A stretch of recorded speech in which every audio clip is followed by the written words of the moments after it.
Hello to the chicos and the chicas. I'm reporting back to you guys now from a super duper important tournament, and that is not the World Rapid, nor is it the World Blitz. It is the ChanDDra Invitational, which is my own invitational tournament that we ran for the first time on my stream. The format was very simple. I invited 4 players of very similar ratings to participate in the tournament. In fact, we opened up a Google form and we picked 4 players who were roughly at the same rating.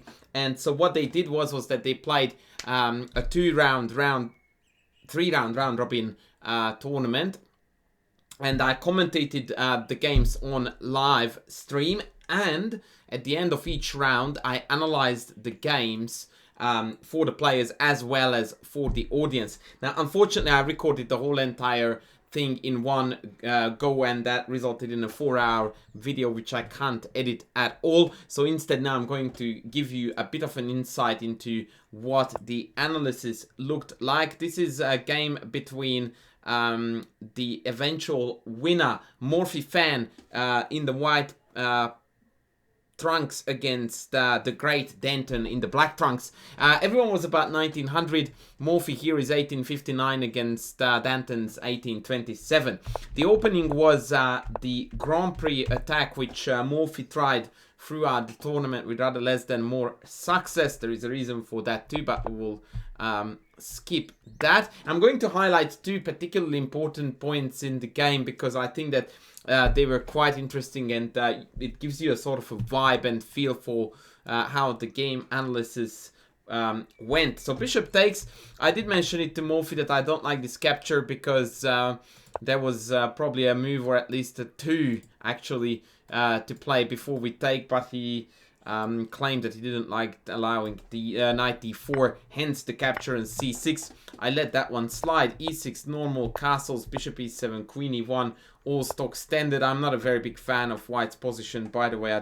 This attack doesn't really exist here, but something quite strange is going to happen right here, right now. Morphy Fan plays a4, which I think is a good idea because black was about to launch the stock standard b5, b4 attack on the queen side, or rather I should call it an expansion on the queen side, and Denton responded with a5, and during the commentary I hammered this move really hard, but even harder did I hammer this during the game analysis, because this is that ultimate extremely ugly positional blunder that very often the computer doesn't even highlight to you as a mistake, let alone a positional blunder. And so I really wanted to spend some time on this move because I thought that this was a very powerful learning opportunity. So I tried to figure out why black played here a5, because that to me betrays that A, we don't understand the position and what we should play for.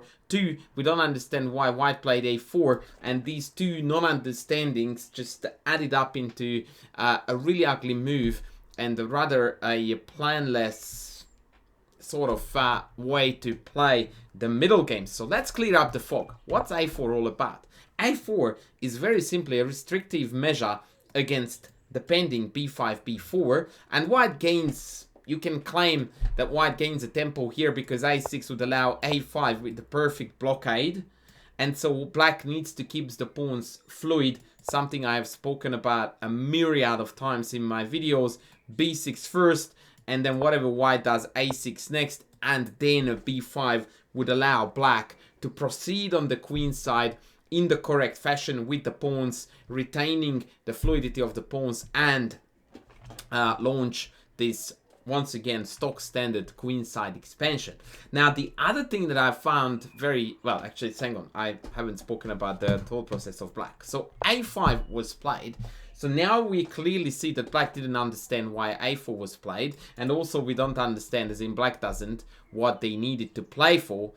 He needed to play for, that is.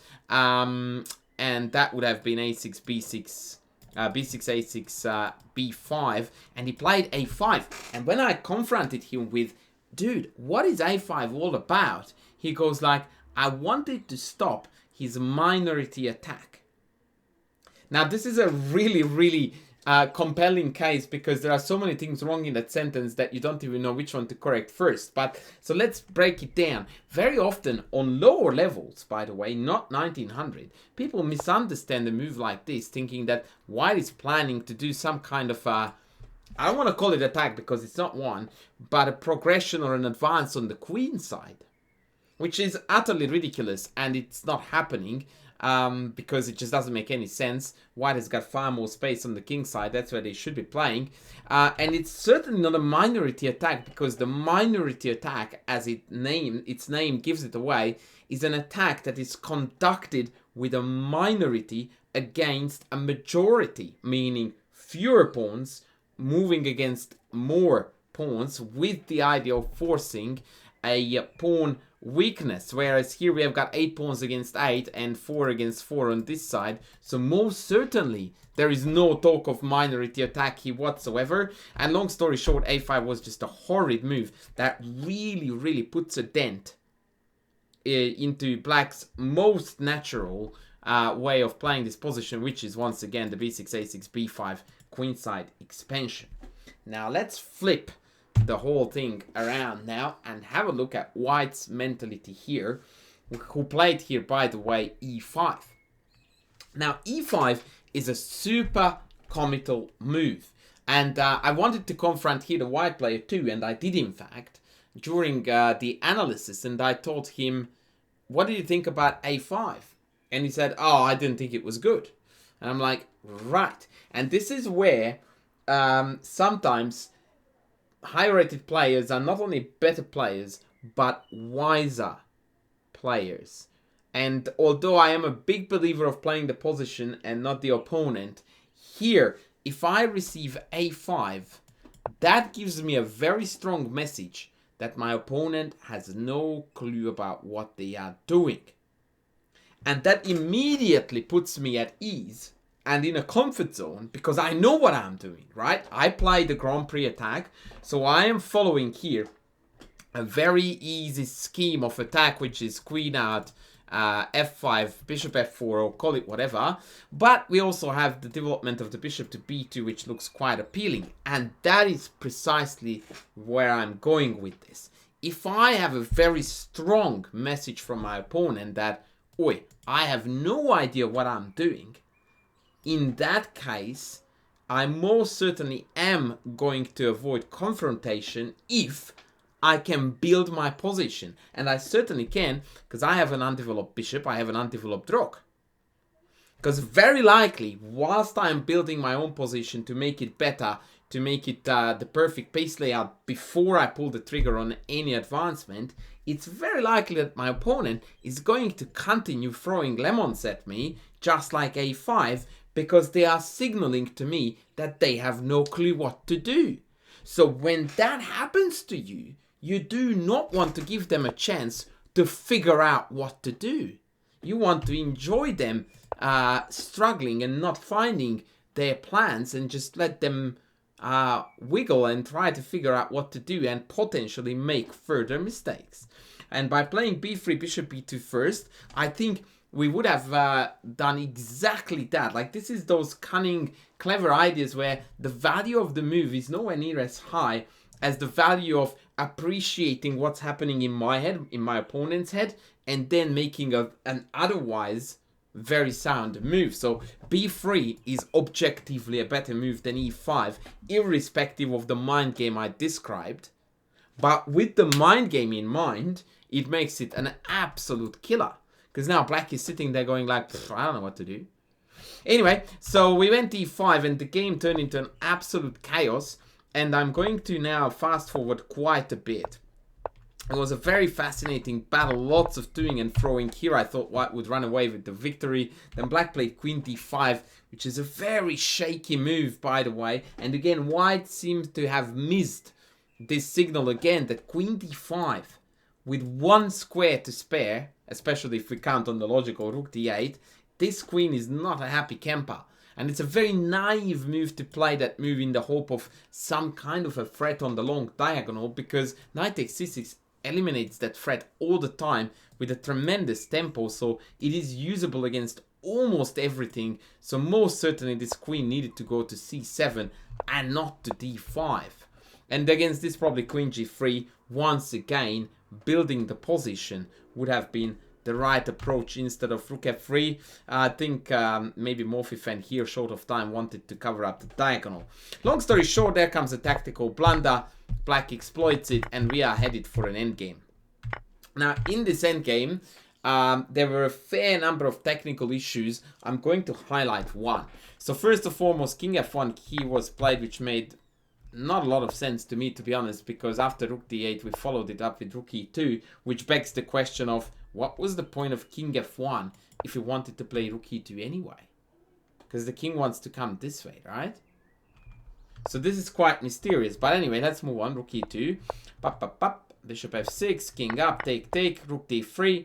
And here we played rook e3, which is totally fine. And after b6 we played king e4. Now, I'm very confused because I don't know where the king is going. And after the check, we'll have to go back anyway. So this looks to me like an almost insta-losing move. And what you want to do here is a very, very quick advance of your pawns, optimally to lock up the position like this with h4, and then hope for the best, although these moves are also looking very bad on the engine's radar. But after the check, take, and then rook trade, the rook ending was eventually converted by Danton very nicely. I will show you one motive that he pulled off very nicely. I was very impressed by this. Because a lot of people here would be stuck with the idea of keeping the rook on the second, right? And so did Danton. But eventually, he figured out that for the win, he needed to relocate this rook. And relocate he did. One more time. And now comes the killer move, rook d1.